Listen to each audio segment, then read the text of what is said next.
معزز صاحب اکرام، ماہ محرم الحرام ہے اور آج اس کی 8 تاریخ ہے،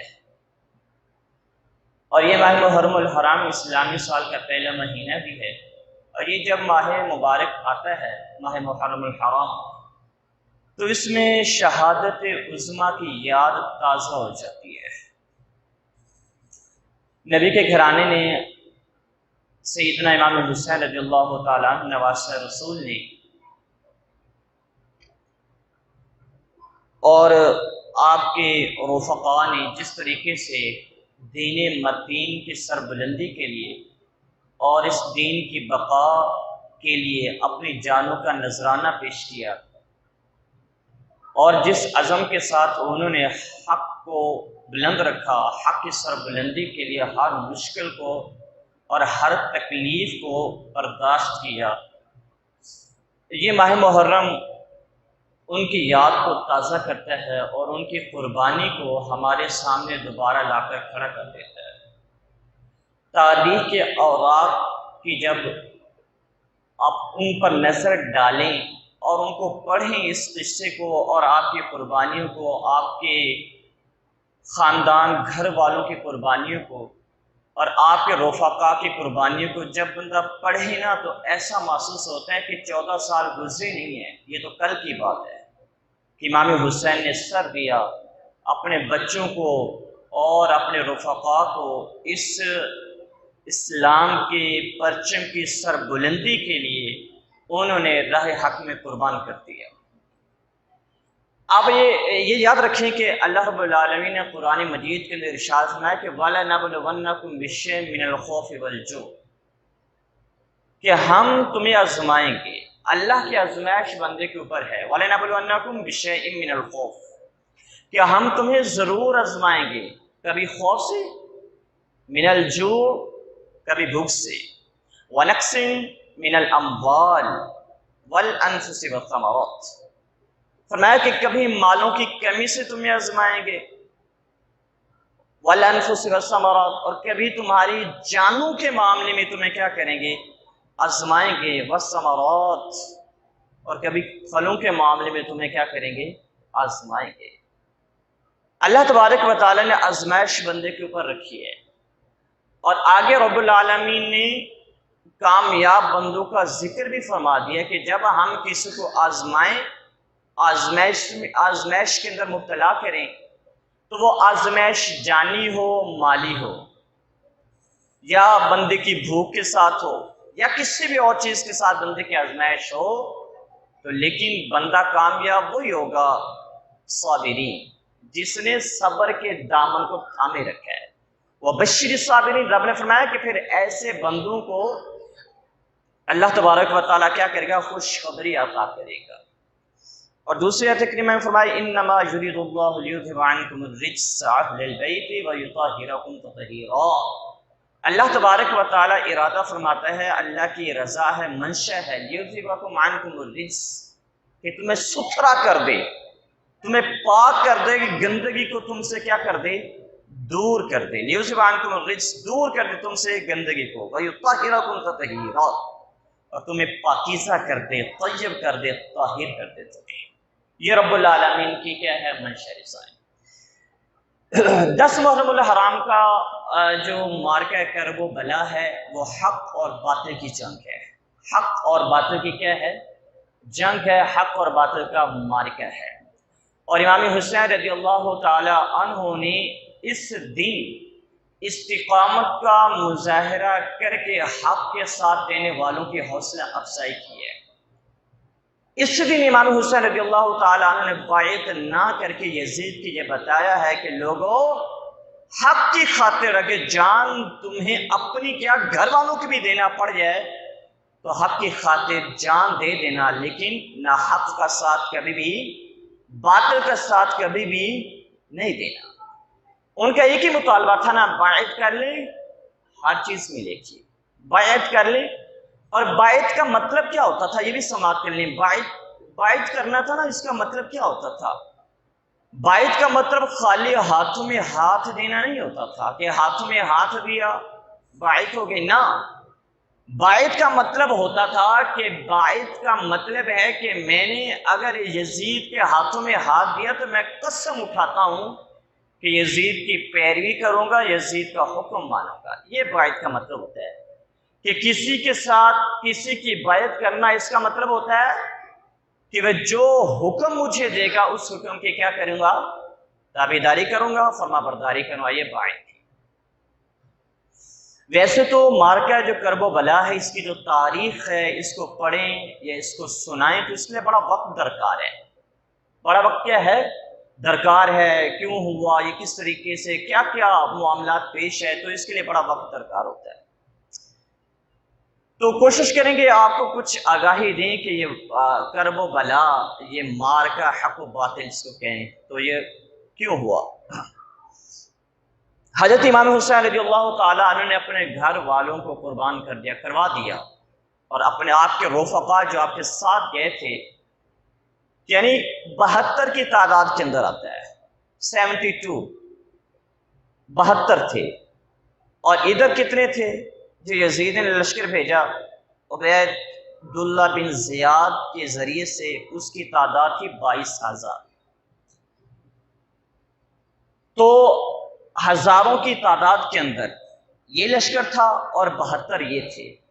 عمر بن سعد جو اس لشکر کی قیادت کر رہا تھا نا، اس کی سپہ سالاری کر رہا تھا، اس نے نا عبید اللہ بن زیاد کو کہا، خط لکھا کہ لشکر کی تعداد کے اندر اضافہ کرو۔ 22,000 ایک جانب اور ایک جانب کیا ہے؟ 72,000 ہے۔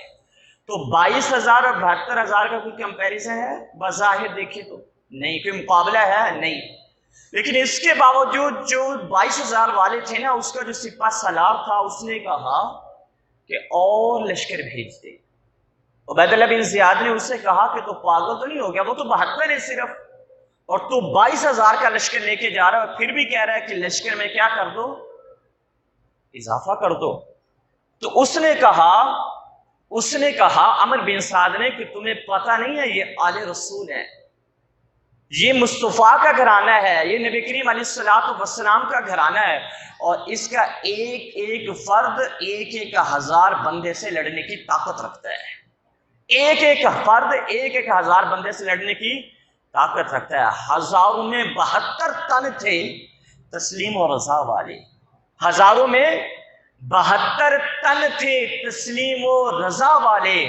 حقیقت میں خدا ان کا تھا اور وہ خود تھے خدا والے۔ مسئلہ یہ تھا کہ خدا کی مدد ان کے ساتھ تھی۔ امام حسین رضی اللہ تعالیٰ عنہ کی شان میں اگر چلے جائیں تو بہت زیادہ، اس کے بھی وقت علیحدہ درکار ہے کہ نبی کریم علیہ السلام نے اپنے سایہ نبوت میں حضرت امام حسین رضی اللہ تعالیٰ عنہ کی تربیت کی تھی، پرورش کی تھی، اور امام حسین رضی اللہ تعالیٰ عنہ زندگی کے جو سال اور ہر دن کیا کرتے تھے؟ سایہ نبوت میں گزارتے تھے۔ حضرت ابو ہریرہ رضی اللہ تعالیٰ عنہ خود فرماتے ہیں، ابن اساکر نے اس حدیث پاک کو نقل کیا ہے، حضرت ابو ہریرہ رضی اللہ تعالیٰ عنہ آپ فرماتے ہیں کہ میں نبی کریم علیہ السلام کی محفل میں حاضر تھا، حضور کی بارگاہ میں حاضر تھا، اور امام حسین رضی اللہ تعالیٰ عنہ آپ کا قد چھوٹا ہے اور عمر 7.5 برس ہے، 7.5 برس کی عمر ہے، قد بالکل چھوٹا ہے، اور نبی کریم علیہ السلام تشریف فرمائے۔ حضرت ابو ہریرہ فرماتے ہیں کہ بس یہ اعزاز امام حسین رضی اللہ تعالیٰ عنہ کو کیا ہے؟ حاصل ہے کہ وہ آئے اور آ کر ضد کر لی کہ نانا آپ کھڑے ہو جائیں، میں نے آپ کے برابر ہونا ہے۔ امام حسین ابن اساکر نے اس کی روایت کیا ہے۔ ابو ہریرہ آپ فرماتے ہیں کہ میں خاموش ہو گیا، میں نانے اور نواسے کی بس گفتگو سننے لگا، اور نانا اب نواسے کے لیے کیا کرتے ہیں؟ میں اس کا منتظر، بس ہوتا کیا ہے۔ تو امام حسین رضی اللہ تعالیٰ عنہ چھوٹا قد ہے، 7.5 برس کی عمر ہے، حضور پاک نبی کریم علیہ السلام تشریف فرما ہے، حضور بیٹھے ہوئے کہنے لگے نانا کھڑے ہو جائیں، نانا جان کھڑے ہو جائیں، میں نے آپ کے برابر ہونا ہے، یہ حسین ہے۔ آقا کریم علیہ السلام کھڑے ہو گئے، اور امام حسین رضی اللہ تعالیٰ عنہ نے کیا کیا؟ وضع قدمہ علی قدم رسول اللہ صلی اللہ تعالیٰ علیہ وسلم۔ حضرت حسین رضی اللہ تعالیٰ عنہ امام حسین نے اپنے قدم حضور کے قدموں کے اوپر رکھ دیے، ننے قدم میرے آقا کے قدموں کے اوپر آ گئے۔ ابو ہریرہ کیا فرماتے ہیں؟ میں دیکھ رہا ہوں، میں اس منظر کی کیا کر رہا ہوں؟ دیکھ رہا ہوں، اور بیان کرنے والے بھی وہ رہ رہے ہیں۔ اب حضرت امام حسین رضی اللہ تعالیٰ عنہ ان کے قدم میرے محبوب کے قدموں کے اوپر ہیں. حضور علیہ الصلوۃ والسلام کھڑے ہیں, حضور آقا کھڑے ہیں, امام حسین کا چھوٹا قد ہے. امام حسین نے کہا نانا میں نے آپ کے برابر ہونا ہے. تو حضور نے نا اپنی انگلیاں پکڑوا دی جیسے ہم بچے کو پکڑاتے ہیں. امام حسین نے ایک ادھر اور انگلی پکڑ لی. آقا فرمانے لگے کہ چڑھو میرے بیٹے, چڑھ جاؤ, اوپر چڑھ جاؤ. امام حسین ننھے ننھے قدموں سے نا اب آقا کے جسم مبارک پر چڑھنے لگے. آئے دیکھیے گا, پنڈلی پر آئے, گھٹنوں پر آئے. آقا فرما رہے ہیں بیٹا اور چڑھ جاؤ, اور چڑھ جاؤ. چڑھتے گئے حتیٰ کہ ابو ہریرہ فرماتے ہیں کہ امام حسین نے کیا کیا, وضع قدمہ علی صدر رسول اللہ صلی اللہ تعالی علیہ وسلم. امام حسین اتنا اوپر چڑھے کہ ان کے قدم میرے محبوب کے سینے کے اوپر آ گئے. اور قدم ہے امام حسین کا, سینہ کس کا ہے؟ میرے آقا کا. تاجدار انبیاء علیہ السلام کا سینہ مبارک ہے. اور چڑھتے گئے, جب سینے تک آئے آقا نے فرمایا حسین بس بھی کر جا, تو نے تو کہا تھا برابر ہونا ہے, تو اوپر چلا گیا. جب سینے پر آئے تو کتنا قد اوپر چلا گیا. آقا نے فرمایا حسین بیٹا اب بس بھی کر جاؤ, تو نے تو کہا تھا برابر ہونا ہے, تو اوپر نہیں چلا گیا. اب امام حسین نیچے آئے. آقا نے فرمایا جب نیچے تھوڑا سا ہوگا, آقا نے فرمایا اے میرے بیٹے فتح فاقا, اپنا منہ کھول دے. امام حسین نے منہ کھولا تو میرے آقا نے کیا کیا, میرے آقا نے اپنا لعاب دہن امام حسین رضی اللہ تعالیٰ عنہ کے منہ مبارک میں ڈال دیا, پی لیا. اور پھر میرے آقا نے کیا کیا, قبلہ ہو, میرے کریم آقا علیہ الصلوۃ والسلام نے لعاب دہن پہلے ڈالا اور پھر حضرت امام حسین رضی اللہ تعالیٰ عنہ کے لبوں کو چوم لیا. لبوں کو چوما نا پھر نیچے بٹھا دیا. ابو ہریرہ کہتے ہیں کہ میں دیکھ رہا تھا پیار کرنے کا ایک انداز تو یہ ہوتا ہے نا کہ بیٹے کے سر کو بوسہ دیا جاتا ہے, یہ انداز ہے. بیٹے کے رخسار کو بوسہ دیا جاتا ہے, یہ پیار کرنے کا انداز ہے. بیٹے کی گردن, بیٹے کے جسم کو بوسہ, یہ پیار کرنے کا انداز ہے. ابو ہریرہ رضی اللہ تعالیٰ فرماتے ہیں کہ آقا چومتے کم تھے, سونتے زیادہ تھے. امام حسین رضی اللہ تعالیٰ عنہ کو کیا کرتے تھے, سونتے تھے. میں نے آقا سے پوچھا یا رسول اللہ صلی اللہ علیہ وسلم پیار کرنے کا انداز اور طریقہ تو یہ ہوتا ہے کہ بیٹے کو بوسہ دیا جائے, رخساروں پر, لبوں پر, پیشانی پر, سر میں. آقا میں دیکھتا ہوں کہ آپ امام حسین کو سونگتے ہیں. آقا کریم نے کمال جملہ فرمایا ابو ہریرہ جو میں سونگتا ہوں وہ تمہیں سونگنا نصیب نہیں ہوتا. آقا کیا؟ آقا نے فرمایا کہ اے ابو ہریرہ میں اپنے بیٹے کو, نواسے کو اس لیے سونگتا ہوں کہ مجھے حسین کے جسم سے جنتی خوشبو آتی ہے. مجھے اس کے جسم سے کیا آتی ہے, جنتی خوشبو آتی ہے, میں اس لیے چومتا ہوں. اور اندازہ کریں امام حسین رضی اللہ تعالیٰ عنہ کی تربیت جب سایہ نبوت کے اندر ہوئی تو پھر حق کے لیے کھڑے ہونا یہ امام حسین کا خاصہ تھا, اور حق کے لیے جان دینا امام حسین رضی اللہ تعالیٰ عنہ کو خاصہ تھا. آپ کو بتاتا چلوں, میں نے واقعہ کربلا کو اور مختصر کر کے آپ کو سمجھانا کیوں آیا. امیر معاویہ جب امیر بنے نا مسلمانوں کے, حضرت امیر معاویہ رضی اللہ تعالیٰ عنہ جب امیر بنے تو امام حسن رضی اللہ تعالیٰ عنہ نے بھی کیا کیا تھا, ان کی بیعت کی کہ ان کو امیر بنایا تھا. ان کی اجتہادی خطائے علماء کہتے ہیں اپنی جگہ پر ہے, لیکن امام حسن نے جب ان کو مان لیا تو پھر امام حسن کے ماننے والوں کو بھی ان کو ماننا چاہیے. اس لیے فرماتے ہیں ہماری مجبوری کے امام حسن رضی اللہ تعالیٰ انہوں نے امیر معاویہ کو کیا کیا تھا, قبول کیا تھا, ان کی باعث کی تھی. اور ہم اہل سنت والے کیا کرتے ہیں, اہل بیت کو بھی مانتے ہیں, اصحاب رسول کو بھی مانتے ہیں, کیونکہ اہل بیت کو بھی مانتے ہیں اور جن کو میرے آقا علیہ الصلوۃ والسلام کا گھرانہ حضور نے ماننے کا فرمایا ہم ان کو بھی مانتے ہیں. اہل سنت کا ہے بیڑا پار, اہل سنت کا ہے بیڑا پار. اصحاب رسول نجم ہے اور نو ہے عطرت رسول اللہ کی. اس لیے تو امیر معاویہ جب ان کا وصال ہوا تو اس سے کچھ پہلے نا, یہ صاحب تبری نے لکھا ہے بھائی, تو لوگوں کچھ خوشامتی لوگ بھی تھے, انہوں نے کہا کہ آپ ایسا کریں اپنی زندگی میں کسی کو نامزد کر کے چلے جائیں جو بعد میں مومنین کا امیر بنے, مسلمانوں کا خلیفہ بنے. انہوں نے کچھ خوشامتی لوگ تھے, انہوں نے کہا کہ یزید جو ہے نا, یزید یہ مناسب ہے, آپ اس کو نامزد کریں. آپ نے یزید کو بلوایا, اور بلا کر یہ کہا کہ نامزد میں کروں لیکن یہ وصیت ہے میری اس کے اوپر عمل کرنا.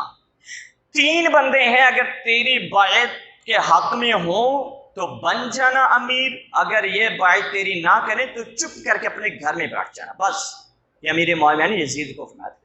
نمبر 1 عبداللہ ابن عباس، نمبر 2 عبداللہ بن زبیر. یہ کون ہے؟ جو اشرم بشر صحابی نا زبیر بن عوام، یہ اس کے بیٹے ہیں اور سیدنا صدیق اکبر رضی اللہ تعالی عنہ کے نواسے ہیں. کون بھلا؟ عبداللہ بن زبیر. اور تیسرے تھے امام حسین رضی اللہ تعالی عنہ. فرمایا کہ یہ 3 اشخاص، یہ 3 ہستیاں اگر تیری بیعت کے لیے ہاں کہہ دیں تو امیر بن جانا، وگرنہ اپنے گھر میں بیٹھنا، امیر نہ بننا. امیر معاویہ کا وصال ہوا تو یہ بیٹھ گیا. اب ولید بن عتبہ یہ مدینہ کا گورنر تھا. یزید نے اس کو پیغام بھیجا کہ جاؤ یہ 3 بندوں کے پاس جاؤ اور ان سے میرے حق میں تم بیعت لے لو. امام حسین رضی اللہ تعالیٰ عنہ آپ تشریف فرما تھے، عبداللہ بن زبیر بھی تشریف فرما تھے اور عبداللہ بن عباس یہ بھی تشریف فرما تھے. اور یہ بڑے زیرک آدمی تھے، بڑے زیرک. اور بڑے کیا تھے؟ با عقل، باشعور اور حالات کو جانچنے والے اور امت کی بہتری کے لیے فیصلہ کرنے والے تھے. عبداللہ بن زبیر بھی، عبداللہ بن عباس بھی. ولید بن عتبہ نے قاصد بھیجا اور آخر امام حسین رضی اللہ تعالیٰ عنہ عشاء کی نماز پڑھنے کے بعد تشریف فرما ہوئے نا، انہوں نے کہا کہ آپ کو ولید بن عتبہ گورنر ہاؤس میں بلا رہا ہے. مدینے کا گورنر تھا. تو عبداللہ بن زبیر نے کہا کہ اس وقت بلانے کا مقصد کیا ہو سکتا ہے؟ امام حسین سمجھ گئے، بصیرت والے تھے، سایہ نبوت میں پرورش ہوئی تھی. کہنے لگے تمہیں سمجھ بات آئی ہو یا نہ آئی ہو، مجھے پتہ چل گیا ہے کہ حضرت امیر معاویہ کا وصال ہو گیا، مجھے پتہ چل گیا ہے. اور گورنر ہے اس میں ہماری طلبی کا مقصد یہ ہے کہ ہم سے کیا کر لی جائے؟ بیعت لے لی جائے. تو عبداللہ بن عباس اور عبداللہ بن زبیر رضی اللہ تعالیٰ عنہما نے نا حضرت حسین رضی اللہ تعالیٰ عنہ کو مشورہ دیا کہ آپ اکیلے بلکہ جائیں نہیں. آپ انہوں نے کہا میں جاؤں گا. چلے آپ جاتے ہیں نا تو ایسا کریں کچھ بندے اپنے ساتھ لے جائیں اور ان کو باہر کھڑا کر دیں. ہو سکتا ہے وہ زبردستی آپ سے بیعت لیں. جب زبردستی بیعت لیں تو پھر آپ بلند آواز سے پکاریے گا، یہ بندے اندر آ جائیں گے. چلو 14 شخص آپ کے ساتھ گئے، مسلح تھے. آپ گورنر ہاؤس کے اندر گئے، ولید بن عتبہ وہاں بیٹھا ہوا تھا. اس نے سارا قصہ سنایا. بات وہی تھی جو امام حسین پیچھے بتا کر آئے تھے، وہی بات تھی. کہنے لگے کہ آپ کی بیعت لینی ہے یزید کے حق کے اندر. انہوں نے کہا کہ میں کوئی عام بندہ تو نہیں ہوں چھپکے سے بیعت کر لوں. اور تمہارا مقصد کیا ہے کہ مجھ سے بیعت لے کر لوگوں کو بتانا چاہتے ہو کہ حسین نے بیعت کر لی ہے اس لیے آؤ تم بھی کر لو. فرمایا کہ ایسا نہیں ہوگا. رسول کا نواسا کمرے کے اندر، بند کمرے کے اندر اور اندھیرے کے اندر بیعت نہیں کرے گا. جو مومنین کا طریقہ کار ہے مجلس بلاؤ، لوگوں کو بلاؤ، لوگ جمع ہو جائیں تو پھر دیکھتے ہیں. ولید بن عتبہ نے کہا، وہ ذرا نواسا رسول کی شان کو، عظمت کو جانتا تھا. کہنے جی حضور مجھے تو حکم تھا، باقی آپ کی مرضی. اور پیچھے بیٹھا ہوا تھا عبد الملک بن مروان. اس نے ولید کو نا اشارہ کیا یا کچھ سرگوشی سے کہا کہ حسین کو جانے نہیں دینا، حضرت حسین رضی اللہ تعالیٰ عنہ کو جانے نہیں دینا. یہی موقع ہے، اس سے بیعت لے لو وگرنہ آج یہ چلے گئے تو ہمارے مسئلہ کھڑا ہوگا. حضرت حسین رضی اللہ تعالیٰ عنہ نے جب یہ بات آپ کے کان میں پڑی نا تو آپ نے کہا او ابن مرو جانا، پیچھے بیٹھ کے کیا بات کرتا ہے؟ یہاں پہ آ کے بات کرنا، سامنے آپ بات کر، تجھے پتہ چلے گا کہ حسین کون ہے. اس نے کہہ دیا تھا کہ اگر یہ بیعت نہیں کرتے نا پھر ان کو کہو جنگ کے لیے تیار ہو جائیں. آپ نے فرمایا کہ تو جنگ کی باتیں کرتا ہے، حسین تیرا اکیلا مقابلہ کرنے کے لیے کافی ہے. حضرت امام حسین رضی اللہ تعالیٰ نے وہاں بیعت نہ کی، وہاں گورنر ہاؤس سے چل دیے. جب گورنر ہاؤس سے چلے تو یزید کو بھی پیغام پہنچا کہ یہ بات ہے، یہ وجہ ہے. تو عبداللہ بن عباس، عبداللہ بن زبیر اور دیگر لوگوں کو بلوایا اور پوچھا یار یہ مسئلہ آ رہا ہے تو وہ تو جنگ کرنے کے لیے تیار ہیں. عبداللہ بن زبیر نے کہا، عبداللہ بن عباس نے کہا کہ ہم لوگوں کو جمع کرتے ہیں اور مجلس سے شورا قائم کرتے ہیں اور لوگوں کی رائے لیتے ہیں لوگ کیا کہتے ہیں.